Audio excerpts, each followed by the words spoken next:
This is the reality show on Calabash TV, and with us in studio is Herbert Nelson Jr., who is the Vice President of American and Caribbean Security Services Committee, based in Virginia, but you have a very strong connection link with Jamaica, so that's represented as well. And also you're part of the Institute for Caribbean Studies, and also Eric Walcott, who is not too far from here, from our studios. Org Development Investments is the founder, and also the Institute of Caribbean Studies. Now, so you work with Clery in this particular trip. What's the plan now that you've been here? You've engaged, you've met the communities and so on. So what happens? I know you leave pretty soon, but what happens immediately after?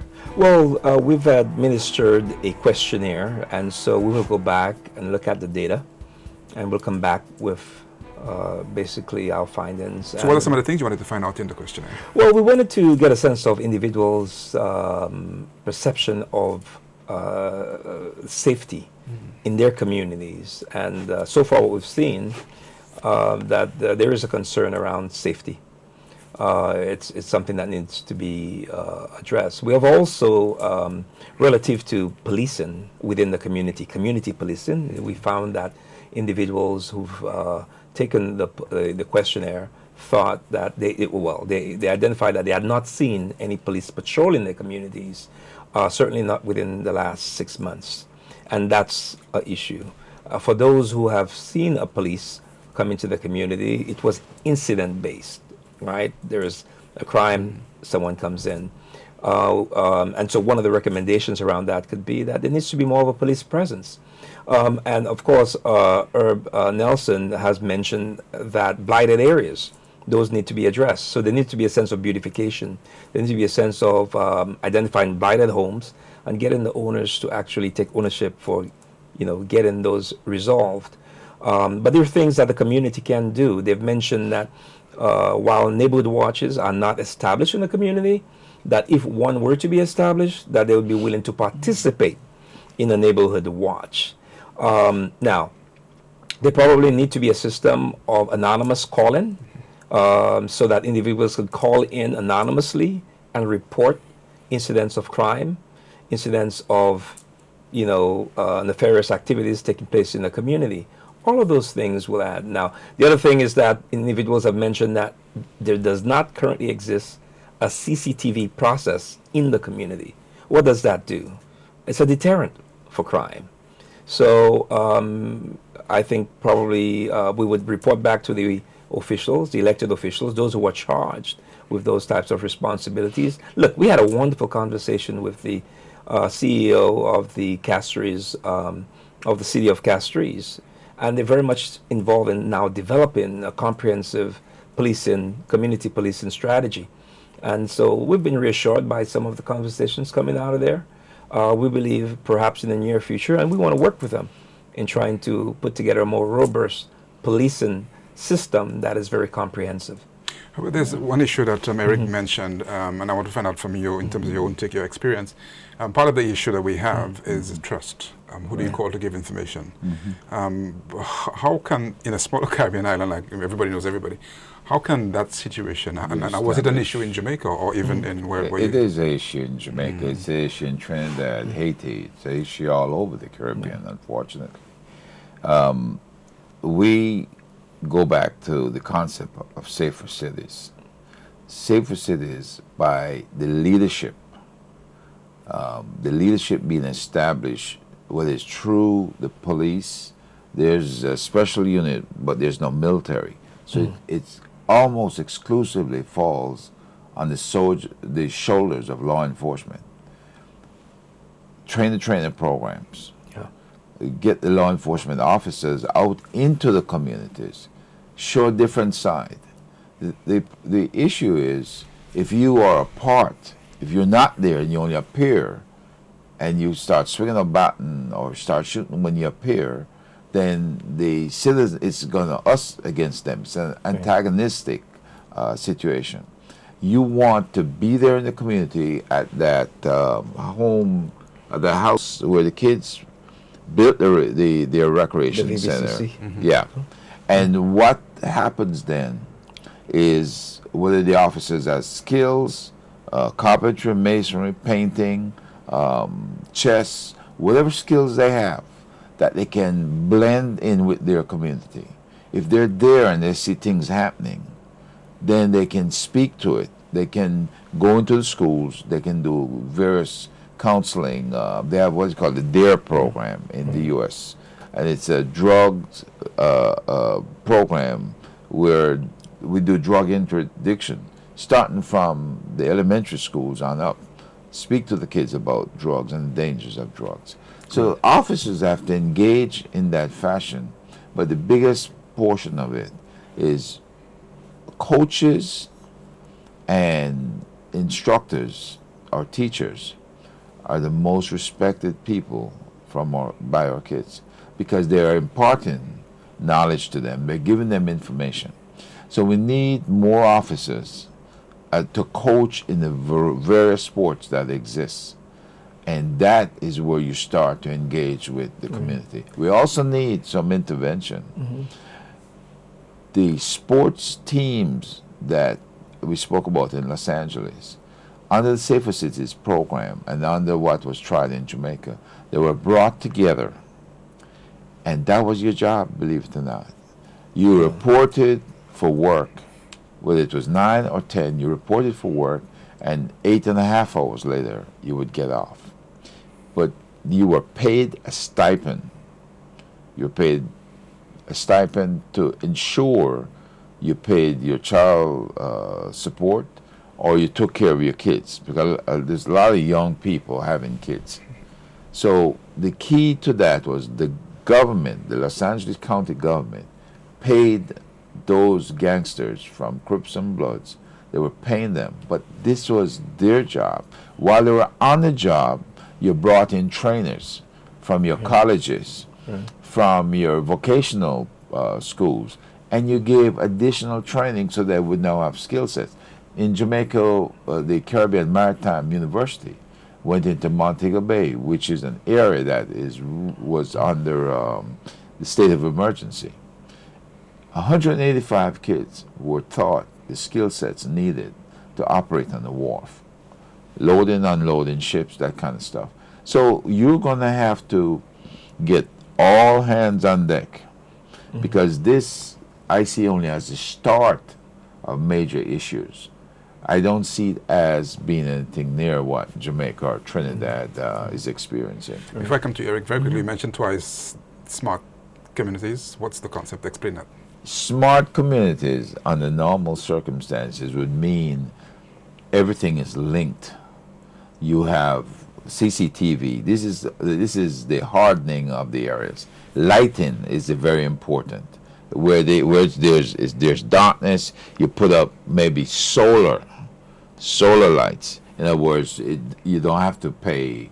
You just pay for the solar, and the sunlight does the rest. You have links, the telecom links, using the cell phone. Neighborhood watch doesn't mean you have to patrol your neighborhood anymore. If you see something, you say something. The cell phone, you call it in. If it's 911 or whatever the emergency number is, you call it into the emergency number. The police doesn't have to come from their headquarters. There's a car that should be strategically in different areas that can move to the problem area and resolve the problem quickly. It may be just two kids messing around with firecrackers or something, and it's problem resolved. You just send them on home, right? Could be young kids out there throwing stones on people's rooftops or something like that. The police moves in, send them on home. But the key is, when that policeman moves in, instead of saying officer, it might be saying, hey coach, how you doing? How's things going? And the coach is saying, well, what are you doing out? I thought I gave you guys a curfew 9:30 or 10 or something like that. But that is the relationship that you begin. These are your kids. You have that fatherly approach. Why? Because not enough of these kids may be seeing their fathers. It may be the single mother raising these kids. And from the Capri studies at University of West Indies in Jamaica, we know that's where most kids join gangs where the gangs embrace them, and the gangs actually play the role that the missing fathers should have had in the first place. So, Eric, it's a very proactive approach that gentlemen are looking at. Yeah. Now, I know you're also doing a few things. You have a delegation of 5, and we were having a conversation off air that one of the issues that you've also looked at had to do with mold. It's a serious critical health issue in St. Lucia. People are falling sick, productivity is being affected, and I don't think we're getting a handle on it just yet, but you've had some experience and you had somebody here dealing with that as well? Absolutely. Tyrone Duggins is here from Ecobiotics. He's the president and CEO. And so there's a product that pretty much you could just put some mist and spray, and it really just kills the mold. You know, it's a product that we'd like to put in the hands of various persons here with responsibility for mitigating mold. This is something that has been tried elsewhere, and so the city of Washington, in fact, uses it. It not only kills molds, but it kills bed bugs. It is also good for dealing with some of the sewage blockage. So I'm still hoping that we will seize on the opportunity. Various folks, officials from the Department of Health, will meet with Mr. Tyrone Duggins before he leaves. He has actually made some of the product. He's willing to make some of the products available so these individuals can test it. The pH level is as such where you don't need to worry about it mixing with any food or water, waterways or what have you, and having any negative impact on the ecology, food, sea or waterways. So I think it's really worth exploring. And it's just, and again, a real benefit that he was able to make it on this trip with us, because we understand that this is a big problem. It causes even government buildings to be shut down for a few days, or schools. So a lot of man hours, a lot of productivity time actually is lost. And this is something that it's very easy to treat. With this tropical environment, though, you have to be aggressive, and you have to, you know, not around the clock, but periodically go in and do some spraying to resolve the mold issue. But there are other things too. I don't know if you're expert in that area, but other things as well that must be considered. I mean, how we build our homes. Oh, you know, absolutely. The way, the architecture, the design. I see a lot of glass, and it looks pretty, but there aren't any ways of opening up to allow for proper ventilation. So if you build in the way you are actually designing your city, is more for a place that is more, shall I say, fitted for cold weather, and you don't take advantage, you know, of the tropical environment, the breeze that we know so well, it's so good and necessary, then you will have a lot of humidity, and the humidity gets into, the mold gets into all of your air vents, and so you breathe that. So you'll find that individuals are coughing. So you have those types of issues.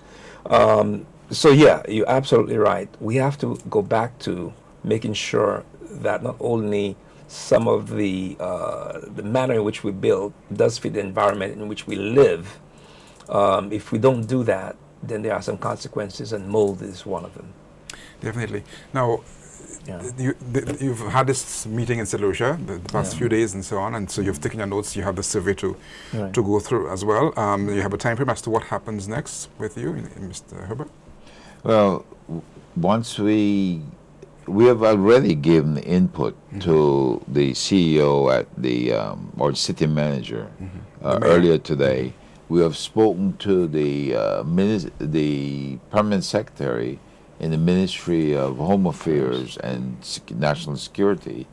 We have covered just about everyone, I think, except the court system, where, you know, we can talk about rehab programs and kids being tried by justices of the peace for the minor stuff that occurs in the community, and where that sentence can be carried out in a beautification or some other work that needs to be done within that community, because we know that there's a lot of issues with predator larceny, stealing of cattle, and killing of goats or what have you.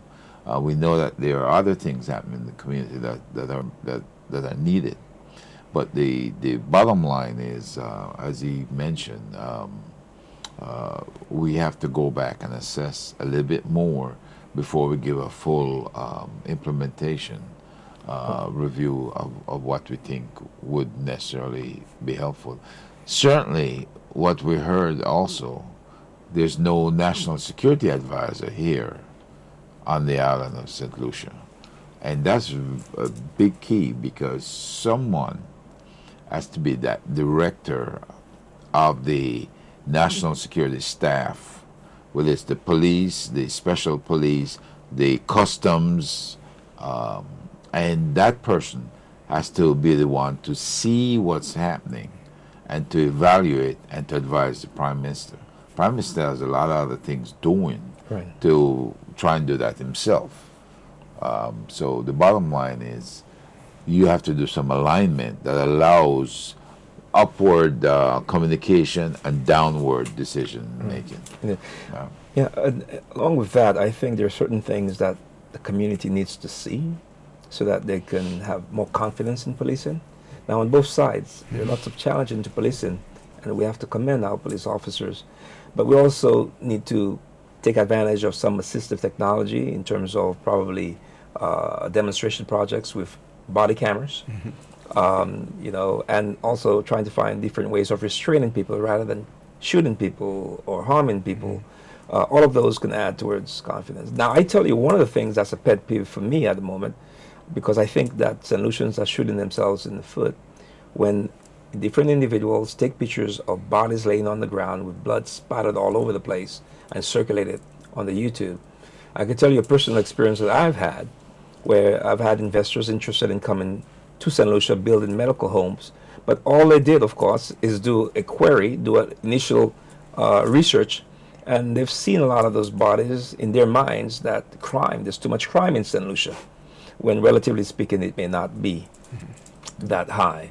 So there are certain things that we really need to do, and we need to be conscious about the image that we're projecting out there in the broader World Wide Web. So the approach you're suggesting, from all indications, is comprehensive. It's not just trying to deal with crime and as an isolated issue. You spoke about sports, you spoke about art, you spoke about even image, how you represent yourself as a country, respect for each other, and so on. So it's a pretty comprehensive approach. How's your brother doing? My brother's doing fine. Luckily, he survived the stabbing. He was stabbed 4 times. And obviously, he was traumatized by the incident. My family was traumatized by the incident. And I'm here almost as an emissary, as a representative of the family, and basically trying to ensure that he is safe and his safety, and trying to see what we can do to ensure that those types of things do not happen again. It's unfortunate, and I just hope that we'll put an end to it. Eric Walcott, we appreciate what you do. We're happy that you're taking this initiative as well, and we're happy that you've had friends like Herbert Nelson Jr. to get involved, along with your team, your delegation of 5. We hope to see you back in St. Lucia again. Herbert, you should take that along. So we're not that far from Jamaica. No, it won't be. I assure you it won't be this long. I think I've made enough friends here. Excellent. That would almost force my return in some way. But we do still need your kind of expertise as well. Yes. They really enjoyed the bouillon. We were treated quite well by the market area. Excellent. The mayor was quite receptive, and I'm basically pledging to work more closely with the city of Castries. And as I was mentioned, we're trying to, when we go back, we have some work to do, obviously, but you definitely will see us again. This has been a wonderful visit. Yes, I appreciate it. So we are speaking with, sorry, go ahead. No, under the conditions. That, but things do work out for a particular reason as well. Indeed. So that was Eric Walcott, who is representing Org Development Investments, the founder, and also we had Herbert Nelson Jr., who's had tremendous experience in security in Jamaica, the U.S., and we're very happy for your expertise and look forward to the next time we have a conversation, we'll have some positive things to report based as coming out of your interventions here. So all the best, and do come back as soon as possible. Before you go, I just want to say big up to Clery. We expect great things from you. And, also a big up to the Castries North representative in Stevenson King. We know that he loves Clery. And to all the citizens and residents of Clery, it's up to you what you make of your community. And I'm happy you mentioned the bridging of the divide as well, that you had the former MP with the current Yes. MP Yes, involved. it was one house. You know, when it comes to security, and this was mentioned by both sides, when it comes to crime security and the safety of the community, there's only one St. Lucia. There's no this party or that party. This is about the safety of the residents. Gentlemen, thank you so much. Yeah, thank and you very have a much. good time. Yeah. Okay. Very well. This is the reality show on Calabash TV. We appreciate you being here with us. Do join us again next week, Monday, for another program. I am Fanis. This is The Reality Show.